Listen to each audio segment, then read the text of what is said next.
Hey everybody, welcome back to Pacers Daily. I'm your host Hery Acosta, back again with a new episode. Starting things off with Benedict Mathurin posting online, talking about how the NBA was his dream, and after a while he's like, it's not a dream anymore, it's a reality, that's what I'm gonna do. Which obviously Mathurin was a 6 overall pick back in 2022. He's been a dog ever since he got into the league. Obviously is just now becoming a starter because of the injury, but he's got one of the brightest potentials in the league, has an amazing future, has already made a finals run with the team, pretty impressive in the playoffs. Would like to see him be a little bit more consistent, but now that he's a starter, there's a lot of expectations, there's going to be a lot of pressure on him. But step one of making the NBA, you're there. Now it's just proving your worth and making sure that everyone is going to remember who you are long after you retire, long after everything's all said and done. But he's got one of the best potentials in the league. He's got the potential to average 25 points a game, 25, 30 in the future once he starts hitting like 25, 26. But, he's only 23 years old, recently turned 23.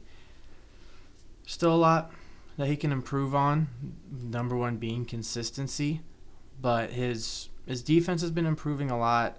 His drive is really good. His three-point shooting has been improving too, and just making sure his overall game. He's a good rebounder, pretty decent passer when he actually spreads the ball around, but there's a lot of time where he's going to be the last one to touch the ball during a possession.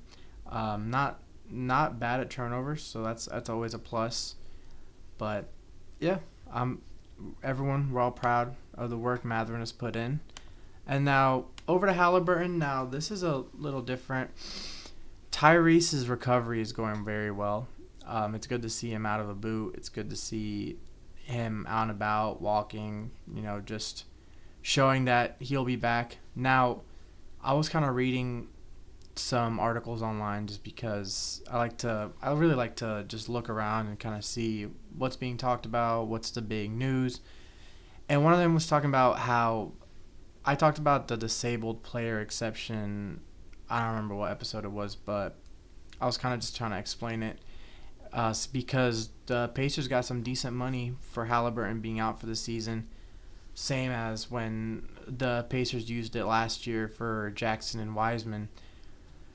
But the disabled player exception doesn't fully shut down a player. Now, the expectation is usually when you pick up a DPE, it usually means that player is not going to play for the season.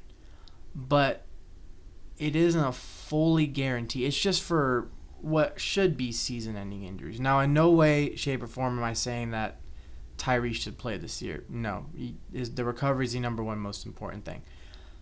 But there's always possibilities when it comes to sports. There's always possibilities. But an Achilles tear is not an injury that you should rush back from at all because it could just lead to worse and can overall strain you for the rest of your career. And Halliburton is way too young to be dealing with all that. So definitely just let it heal. It's looking good. So we are happy that that's going well. Now, rivalries. It's going to be rivalry season this year. Obviously, our biggest rivals are going to continue to be the Bucks and the Knicks. The Knicks just because it's always been a rivalry. Now, we've eliminated them from the playoffs last two seasons, and that fan base despises us like crazy. And I've personally really liked that rivalry. Now, it's going to be a little different this year because the Brunson-Halliburton rivalry was the big one. Now they're actually friends outside. A lot of these rivalries, like they're actually very all like best friends outside of actually on the court. But on the court, the Brunson-Halliburton rivalry is one of the most fun ones. Their whole WrestleMania, it wasn't WrestleMania, but it was a WWE episode. I think it was SmackDown. Brunson had the chair out.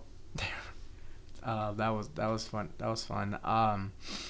But the other big one, the Bucks Now it's gonna be different, just because the Bucks now have Turner, and ever since Turner joined the Bucks, he's just been taking shots at the Pacers. Now, Pacers are gonna want to beat the Bucks. I mean, just like the Knicks, the Pacers have also eliminated the Bucks back-to-back years, and for good reasoning, because the Bucks rivalry is legitimate. I'm not saying the Knicks one isn't. I'm just saying there's not as many scuffles in the Knicks Pacers ones as they used to be, like with the Reggie Miller, Patrick Ewing teams. No, there were some fights. There were some big fights during those.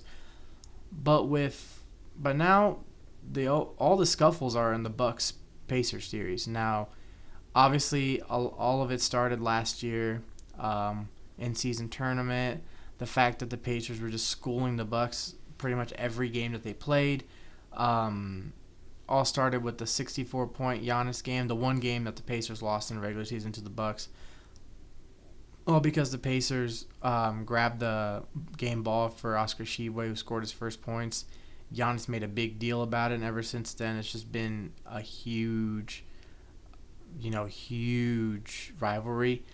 There was the fight between Nembhard and Bobby Portis last year during the playoffs, and then this year you had that. It was Siakam, Gary Trent getting into it. You had Lillard and Halliburton getting into it multiple times. So it's going to continue to be that way. You might see someone and Turner going at it. You might see Mathurin and Turner. I could see that happening. And then last but not least, we just got to be patient with the Pacers, whether this season ends up being a success or if they start struggling just because they're missing that key piece. That's one thing, but we got a young team now. Obviously, players like McConnell, Siakam, I really wouldn't even include James Johnson, but we have very few players that are north of 30. Everyone else is between 20 through 27, 28, and most of our players were drafted since 2020, and so we just gotta be patient. This team has shown that they can make it to the finals. This team has shown that if healthy, we would have won that. And I genuinely think we would have won that finals, and I know a lot of people probably think the same. So just be patient with the Pacers. I think they're gonna impress everyone like they always do, and hopefully we stop getting disrespected, but that's just how it's always been. But as always, I'm your host, Hery Acosta. This is Pacers Daily. Boom, baby, and go Sirs.